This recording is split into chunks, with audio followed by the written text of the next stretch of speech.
Okay, इन्होंने क्या बोला है, an atom 23A has 11 electrons, find the number of neutrons in it. Okay, देखो मैं यहाँ पे आपको ये लॉजिक समझाता हूँ पहले। ये एक्स नाम है और सपोज यहाँ पे लिखा है 17 और 30 पर सपोज, ठीक है।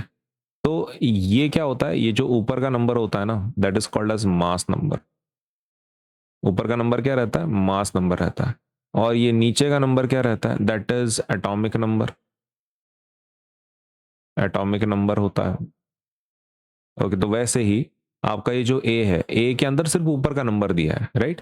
ओके, तो हम लोग क्या बोल सकते हैं कि ये ए है, उसके ऊपर जो नंबर लिखा है वो है 23, and from that we can say that must be the mass number. Mass number ही होगा ना वो, क्योंकि ऊपर का नंबर मास नंबर होता है, राइट। तो मास नंबर कितना मिल गया आपको, मास नंबर कितना मिल गया, मास नंबर मिला है 23। पहला पॉइंट क्लियर, ये हो गया फर्स्ट पॉइंट। अब जो दूसरा पॉइंट है वो है 11 इलेक्ट्रॉन्स है। अभी न्यूट्रल एटम में कैसा रहता है, न्यूट्रल एटम का जो कंडीशन रहता है, तो it is like this.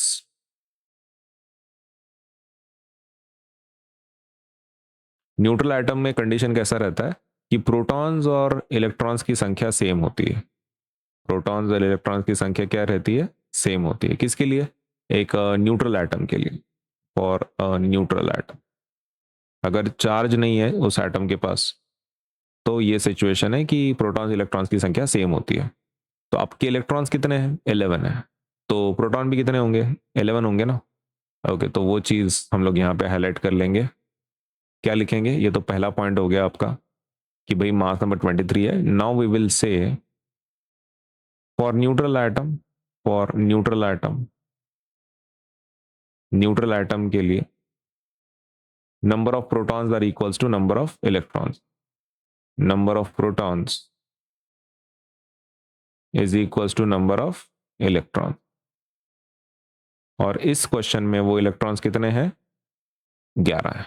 Okay, तो आपके नंबर ऑफ प्रोटॉन्स कितने होंगे, 11। ठीक, ये समझ में आ गया। आपको मास नंबर मिल गया, आपको प्रोटॉन्स की संख्या भी मिल गई। नाउ मास नंबर का फॉर्मूला यहां पे कॉपी कर लेते हैं।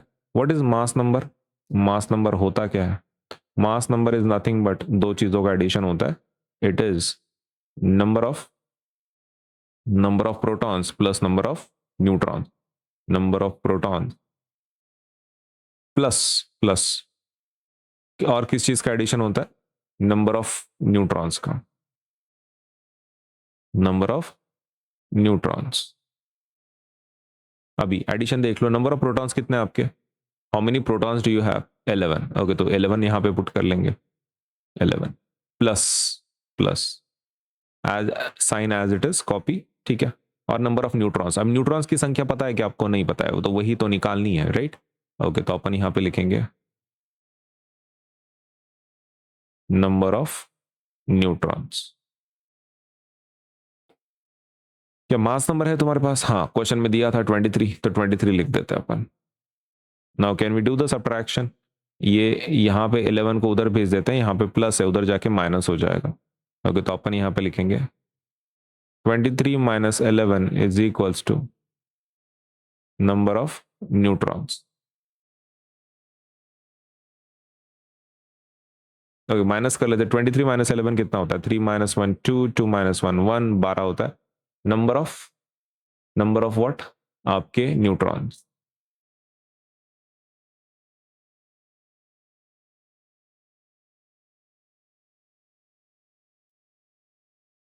ओके, तो ये आपका आंसर हो गया, ठीक। ओके, तो आंसर क्या, इसका एक्सप्लेनेशन क्या लिखेंगे अपन, द एटम कंटेन्स 12 न्यूट्रॉन्स।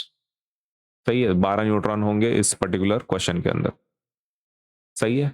और 12 ही क्यों होंगे, बिकॉज सब्ट्रैक्शन किया ना हमने, अपने पास मास नंबर था, उसमें से किसको माइनस किया, इलेक्ट्रॉन्स की संख्या को। इलेक्ट्रॉन्स और प्रोटॉन्स की संख्या सेम होती है फॉर ए न्यूट्रल एटम, उसके हिसाब से अपने को नंबर ऑफ प्रोटॉन्स मिले और फिर आंसर निकाला। तो this was your first step, ये आपका पहला स्टेप था ऊपर वाला। उसके बाद ये सेकंड स्टेप था और फिर ये third step. First step mass number निकालना, सेकंड स्टेप प्रोटॉन की संख्या निकालना, थर्ड स्टेप न्यूट्रॉन की संख्या निकालना। And that is the answer. ये नहीं लिखा तभी भी चलेगा आपने।